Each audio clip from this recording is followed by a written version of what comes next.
Hi, friends. It's Sadie the Story Lady.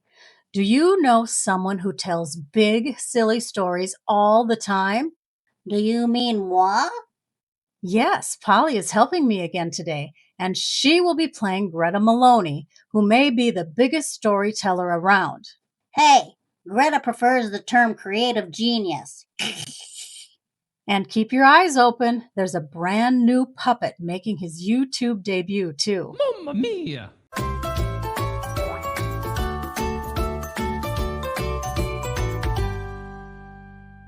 The Phony Baloney of Greta Maloney, written by Karla Clark, illustrated by Emma Clements. Greta Maloney had a big imagination. Huge. She and her dog Digby spent hours playing in her room. They went on grand adventures. They hiked through the jungle, sailed across the seven seas, and they even skateboarded on the rings of Saturn. Sometimes Greta wished that her adventures were real and that Digby was her brother instead of her dog. That way she could have someone else to dream with. On the first day of school, Penny Piccadilly showed Greta a bite mark on her arm. My baby brother bit me. He's so annoying. Well, I have 12 annoying brothers who steal my toys and 14 annoying sisters who eat my candy, said Greta. That's phony baloney, Greta Maloney, shouted Cooper Carlson. Cooper lived across the street from Greta. You don't have any brothers or sisters. At show and tell, Lana Littles showed the class her pet turtle. When it was Greta's turn, she thrust her stuffed T-Rex in the air and said, I have a real pet dinosaur at home. That's phony baloney, Greta Maloney, shouted Cooper Carlson, who knew Greta's only pet was her dog Digby. Miss Young said, maybe Greta means she wished she had a pet dinosaur. Is that what you mean, Greta? No, Miss Young, I have a real T-Rex. He watches TV with me and makes me peanut butter and jelly sandwiches with his tiny little arms. More like bologna sandwiches, Cooper Carlson mumbled. At lunchtime, Margaret Mittens talked about her summer trip to the Kennedy Space Center. I saw a space shuttle and met an astronaut, she said. My dad is an astronaut, Greta chimed in. We flew to the moon last week on his rocket ship. That's phony baloney, Greta Maloney, shouted Cooper Carlson, who knew that Greta's dad was a mailman, not an astronaut. Later, Felix Finnegan said he had his tonsils removed over the summer. Greta announced, I broke my wrist, arm, leg, and even one eyeball. That's just more phony baloney, Greta Maloney, said Cooper Carlson, who knew that Greta was healthy all summer, riding her bike and running around the neighborhood. Greta, Miss Young said, are you sure you're not exaggerating? No, Miss Young, it's all true. Phony baloney, Greta Maloney, sang Penny Piccadilly. Phony baloney, Greta Maloney, echoed Margaret Mittens.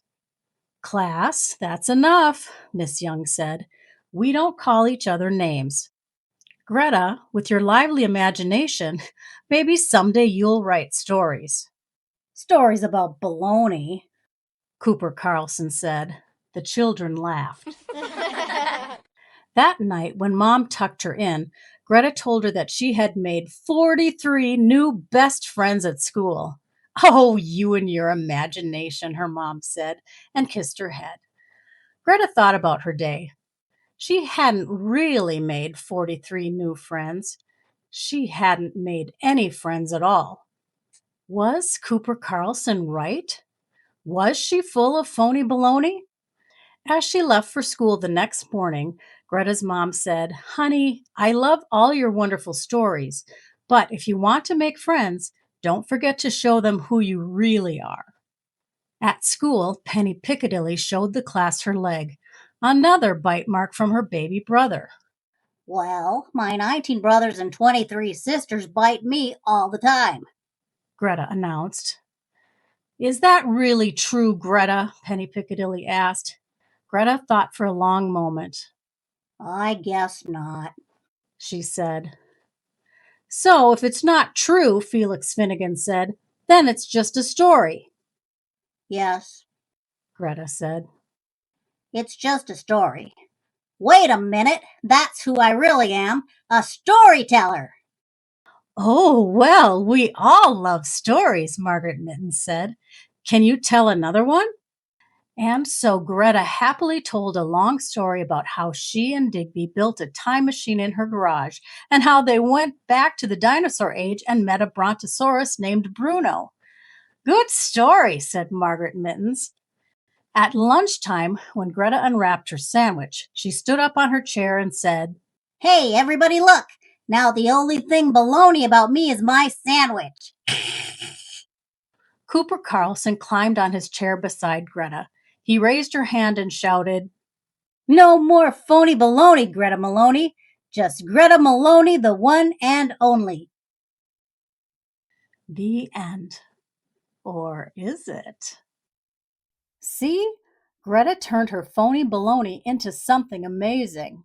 Yeah, now it's your turn. Imagine your own silly story, like a giant talking baloney sandwich who's ready to take a bite out of the subscribe button. Oh, and we'd like to officially introduce you to Mario. Hi, friends. Hopefully, Mario will be joining us for more Storytime fun soon. See you next time. Bye.